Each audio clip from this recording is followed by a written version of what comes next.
My wife cheated on me with 4 men and her boss. I filmed it and him for $3 million. While I was scanning the restaurant for my client, I unexpectedly saw my ex-wife, Lisa.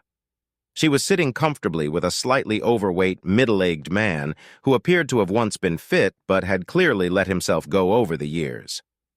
Lisa sat next to him, looking completely content, and everything about this man screamed wealth. As I stood there in the entrance, memories of our past life together came flooding back. Even though 5 years had passed since our divorce, the emotions felt as raw and painful as if it had all happened yesterday. Instead of being by her side, I found myself watching from a distance, merely an observer to her new life, where her desires were met and my troubles had only just begun. It all began with a business trip to Boston for a client meeting. To avoid the tiring drive back, I had planned to stay the night. However, just an hour into the trip, the client called to cancel because of a car accident. Although he was unhurt, he apologized profusely for the inconvenience. I assured him it wasn't a problem and suggested we reschedule. Despite my outward calm, the sudden change in plans left me dreading the 3-hour drive back. Determined to make the best of it, I decided to surprise my wife with a romantic dinner. 2 hours later, I finally turned onto my street, anticipating the evening. What greeted me instead were 4 unfamiliar cars parked in my driveway. Knowing Lisa often invited friends over when I was away, I brushed it off and parked on the street. I entered the house expecting everything to be normal. However, the sight of clothes strewn across the living room floor immediately set off alarm bells. Standing there, a sinking feeling washed over me as I realized that the sounds I heard were not innocent. My wife's moans were unmistakably those of pleasure, not distress. My heart sank as the painful truth hit me. Lisa was cheating on me. Despite my reluctance, I knew I had to face whatever was happening upstairs. As I reached the top of the stairs, I could hear her primal screams. Peeking around the bedroom doorframe, I was met with a sight that turned my stomach. There were 4 men with her, 2 strangers and her boss, James Cooper. They had my wife involved in acts that made my blood boil. My hatred for James intensified as he lavished her with praise, exploiting her for his gain. They treated her like a mere object, using vile language and asserting their dominance over her. Watching this, I felt a mixture of anger and disgust, unable to reconcile this woman with the Lisa I had known for 12 years. Quietly retreating, I slipped downstairs unnoticed and sought refuge in my office. I grabbed my digital video camera, which fortunately still had some battery life and an old holiday cassette inside. My goal was to record this betrayal, not for any agonizing minutes before my emotions got the better of me. While some might find such a scene arousing, it filled me with nothing but sorrow and a deep sense of betrayal. Feeling utterly deflated, I went back downstairs to collect my thoughts. In my office, I retrieved my gun from the safe, flicking off the safety just in case. Though I wasn't prone to violence, the urge to take control of things got out of hand was overwhelming. Returning to the living room, I took the car keys and wallets from the pants discarded on the floor.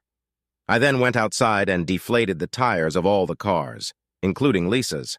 A sinister grin spread across my face as I concocted a plan, certain it would succeed. Noticing Lisa's cell phone on the bedside table during my recording, I positioned myself discreetly behind the stairs and dialed her number. After several rings, she finally answered. The silence in the house suggested she had told the others to stay quiet. Lisa seemed out of breath and tried to act normal. She composed herself quickly after my call. I informed her that my client had canceled and that I'd be home soon. The nervousness in her voice was clear. I confirmed I'd be home shortly and hung up, smiling at what was about to unfold. Just as I expected, 4 naked individuals started rushing down the stairs into the living room. The men quickly dressed, and Lisa threw on some clothes as they all scrambled to leave. She slipped on her shoes and jacket, glancing outside, hoping they'd be gone. If she hadn't been so flustered, she might have noticed my car parked on the street. I snuck into the house through a hidden door. The men began shouting at Lisa all at once, causing her to step onto the porch to try and hear them better. At that very moment, I slammed the front door shut and locked it behind her. Lisa caught a glimpse of my face through the window, trying to plead with me, but the time for talking was over. The men came back to the porch, banging on the door and demanding their belongings. Sensing their intentions, I called the police, reporting an attempted break-in. The dispatcher informed me that a neighbor had already called, giving my name and address. The police arrived quickly within just 2 minutes. After questioning Lisa, I approached the officers and informed them that my wife had been mistreated by the men, demanding their arrest. The men immediately protested, claiming they were invited and that everything was consensual. Everyone, including myself, turned to Lisa, waiting for her response. Avoiding eye contact, she admitted in a shameful voice that she had indeed invited the men and participated willingly. The men looked relieved as they avoided any charges. Soon, more police cars arrived, and they took down everyone's information. The senior officer then told me that since my wife had invited these men and they were all adults, there was little they could do legally. He suggested counseling, delivering the advice with a disdainful look at Lisa. I told the police to call a taxi for her, stating she wasn't allowed back in the house that night. One of the men called a taxi after finding their tires flat. They also tried to accuse me of stealing their belongings, but I denied the claims. I turned back to the porch where Lisa remained, waiting for the taxi. I stood there, my eyes burning with anger. Despite my rage, Lisa walked towards me, unaware of my fury and the gun I had on me. She might have run if she had known. I cut her off sharply when she started to speak. I expressed my deep anger and made it clear that I would never forgive her. I used harsh words to describe her and warned her that she would never be allowed to communicate with me directly again.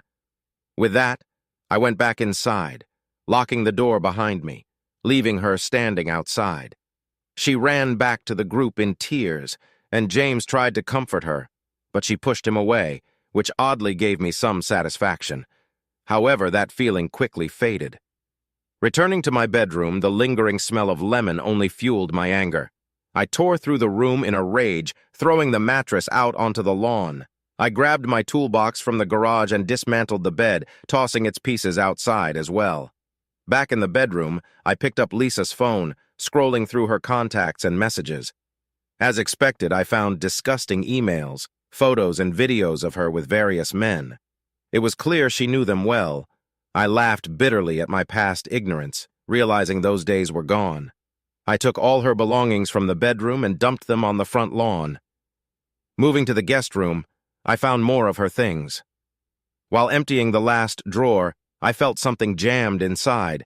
Angrily, I yanked it open, revealing several DVDs hidden beneath. One of the cases was cracked, but the disc was intact. My heart sank again as I examined the DVDs. I didn't think it could get worse, but it did. I set up everything on a shelf and started watching the first DVD. It showed Lisa with her friend Caroline at Caroline's house, engaging in intimate acts with different people. I watched for hours, tears in my eyes, stopping only at the final 2 discs. The first of the last 2 showed Lisa with her tennis instructor, a service I paid for. She always came home too tired for intimacy after her lessons, which now made sense. The second DVD was the worst Lisa in her office with Eric and his boss, Robert Miller, a man with a great reputation in the community. Seeing this, I felt betrayed on another level. I carefully placed her phone, the DVDs, and the tape I had recorded earlier into a large envelope. I planned to give it all to my lawyer and best friend, Tom Hayes, one of the few people I trusted. Nothing else mattered at that moment. I powered up Lisa's computer and copied every file, email, photo, and video onto external drives. It took an hour, but I was determined. After that, I sat down to go through her digital archives. I found videos similar to those on the DVDs and explicit photos. Digging deeper, I uncovered emails from the past 6 months hidden under misleading file names, revealing even more of her betrayals. I found a series of emails between Lisa, Eric, and several other men, including exchanges with Caroline. I had dismissed them last week, but one particular email nearly broke me. For a brief moment, the thought of using my weapon crossed my mind, but I quickly realized she wasn't worth it. I needed to stay strong. The email that devastated me was from Lisa to Caroline. Caroline had asked why she hadn't left me and to describe her ideal future husband. Lisa's response was brutally honest and cut deep. Caroline, I am done with Jake. He's faithful but a fool. I'm afraid he's getting close to discovering my double life. He's not entirely clueless, but love blinds him. He's been gaining weight lately, and his growing belly is such a turnoff. Compared to other men, he's lacking. I hate his beard and mustache, they make him look disgusting. I used to love him, but the excitement of the past few years is too good to give up. His lawyer friend could be a problem if he gets involved. Eric and Robert at work are hinting at promotions and perks with suggestive undertones. I find it amusing. I also want a house and a car. If I play my cards right, I could secure alimony every month. I'm looking forward to our Wednesday party once my tennis injury heals. Mike is amazing. Make sure I get last Tuesday's video. It was my first time with so many men. As for my dream man, he must be wealthy, loyal, compliant, and not too bright. He must cater to my every whim without question. I don't care about the bedroom as long as there is money. I laugh because I can get my needs met elsewhere.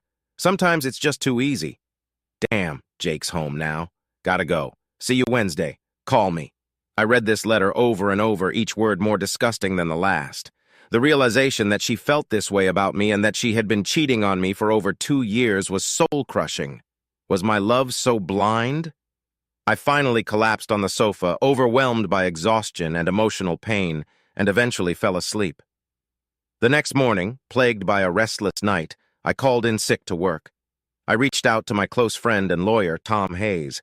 His secretary, Linda, answered. I'd known her almost as long as I'd known Tom. I urgently requested a meeting, but she informed me he'd be in court all day. Linda relayed my message, and Tom told her to schedule me in an hour. If he starts bothering you with nonsense, mention Laura White. That'll grab his attention, she said before hanging up. As I got dressed, my phone rang. Reluctant to speak with Lisa, I checked the caller ID. It was an unknown number, so I answered, suspecting it might be Tom. Mr. Clark, this is Robert Miller from Lisa's office. I'd like to discuss the events from last night at your house. Can we meet today in my office to clarify the situation? Unsure if he knew about the video footage of him with my wife, I realized he was concerned about retaining Eric Bennett's key clients. Lisa and Eric were valuable assets to him, and he didn't want to lose them. Additionally, he was likely worried about negative publicity for his company and himself. Mr. Miller, I have an important meeting this morning, but I'll call you back before noon to arrange something for today, I replied calmly. I made it sound like he was negotiating with me, but he was in for a surprise. As I stepped out, I saw what looked like a bizarre yard sale, the broken bed and Lisa's clothes scattered across the lawn. An elderly neighbor waved, clearly curious. I knew I'd become the talk of the neighborhood. In the city center, I grabbed a bite to eat before heading to Tom's office. Linda made me a cup of coffee, lots of cream, no sugar. We had a long history together. She joked about how Tom had told her to clear his schedule for the day, and if I wanted to know who Laura White was, I'd have to ask him myself. Just then, Tom walked in. He immediately recognized the seriousness of the situation and took me into his office, instructing Linda not to patch any calls through. I recounted the events of the previous night and shared what I had discovered about Lisa's double life. Then I handed him an envelope with the evidence I had gathered. Tom listened attentively, processing everything.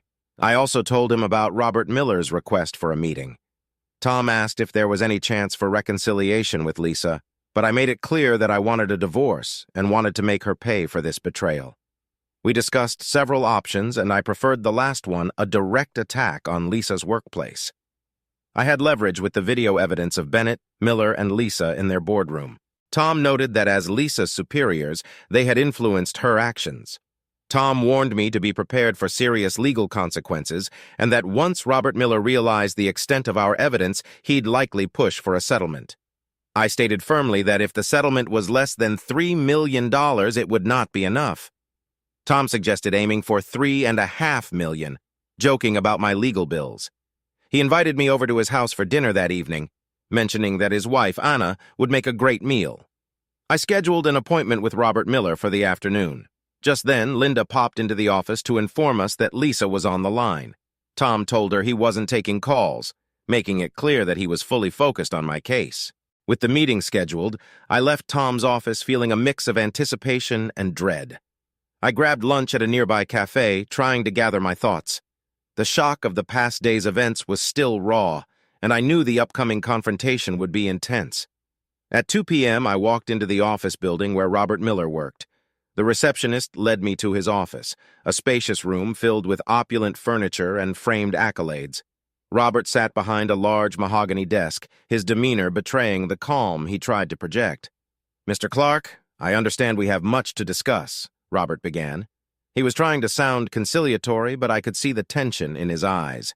"Indeed we do," I replied, keeping my voice steady. "Let's cut to the chase. Your employees, Eric Bennett and Lisa, have been involved in activities that not only violate company policy, but also have personal implications for me."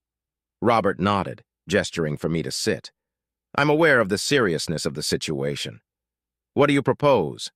I handed him the envelope containing the evidence. "This is a small sample of what I have. I expect a settlement that reflects the gravity of their actions and the impact it has had on my life. $3.5 million should suffice." Robert's face paled as he flipped through the documents and photos. I could see him weighing his options, the consequences of fighting this versus settling quickly and quietly. "That's a substantial amount, Mr. Clark. I'll need to discuss this with our legal team and get back to you with an offer. We understand the need for discretion in this matter." I stood up, making it clear the meeting was over. "You have until the end of the week. After that, we go public with everything." Leaving his office, I felt a sense of grim satisfaction. Robert Miller was now aware of the storm heading his way. Back in my car, I called Tom to update him on the meeting. He assured me we were on the right track and to be prepared for any counteroffers or attempts to minimize the settlement. The rest of the day passed in a blur. I picked up some groceries and headed home, trying to find some semblance of normalcy in my routine. The house felt emptier than ever, a stark reminder of the betrayal that had shattered my life. Later that evening, I arrived at Tom's house for dinner. His wife, Anna, greeted me warmly, and the familiar comfort of their home was a welcome relief. Over a hearty meal, we discussed the next steps. Tom reiterated the importance of staying strong and focused, reminding me that we had the upper hand. The next few days were tense. I received a call from Robert Miller's office proposing a counteroffer of $2 million. It was less than what we demanded, but still a significant sum. Tom and I discussed it at length, weighing the pros and cons of accepting versus pushing for the full amount. In the end, we decided to hold firm. I instructed Tom to convey our refusal and insist on the original settlement. The following day, Robert Miller called me personally, his tone much less confident than before. He agreed to the $3.5 million, provided we signed a non-disclosure agreement. With the settlement agreed upon, Tom swiftly drew up the paperwork. I signed the documents, feeling a sense of closure beginning to form. It wouldn't heal the emotional scars, but it was a step towards reclaiming my life. The weeks that followed were a period of adjustment. The settlement money allowed me to make changes I had long postponed. I sold the house filled with painful memories and moved to a new city starting fresh. I also took a long vacation, something I hadn't done in years, giving myself time to heal and reflect. Lisa tried to contact me several times, but I ignored her attempts. I had no interest in reopening old wounds. Instead, I focused on rebuilding, on finding peace and strength within myself. The betrayal had been a harsh lesson, but it had also been a catalyst for growth and change. Through it all, Tom remained a steadfast ally, his support invaluable. Our friendship grew stronger, forged in the crucible of this ordeal. As the months passed, I slowly found a new sense of normalcy, a new beginning rising from the ashes of the past. Months had passed since the settlement with Robert Miller, and life began to stabilize. I had moved to a new city, away from the painful memories and constant reminders of Lisa's betrayal. My new home was a modest apartment with a view of the skyline, a fresh start in every sense. During this time, I focused on myself. I joined a gym, started eating healthier, and even picked up some hobbies I had long neglected. Photography became a new passion, allowing me to capture the beauty around me and find solace in creative expression. I spent hours exploring the city, discovering hidden gems and capturing them through my lens. Each photo represented a step forward, a piece of the puzzle in my journey to heal and rebuild. One morning, as I was walking through a local park, my phone rang. It was Tom. He had news about Eric Bennett and Robert Miller. Eric had been let go from the company, and Robert had resigned under the pressure of the scandal. It seemed like justice had finally been served. Hearing this news brought a sense of closure, knowing that those who had wronged me were facing their own consequences. I thanked Tom for the update and for his unwavering support. Our conversation turned to lighter topics, and for the first time in a long while, I felt a genuine sense of happiness. My life was moving forward, and the dark days were beginning to fade into the past. Tom and I planned to meet up soon, a way to celebrate the end of a tumultuous chapter and the beginning of a new one. A few weeks later, I received an unexpected letter in the mail. It was from Lisa. I debated whether to read it, unsure if I wanted to reopen old wounds. Curiosity got the better of me, and I unfolded the letter. In it, Lisa apologized for everything.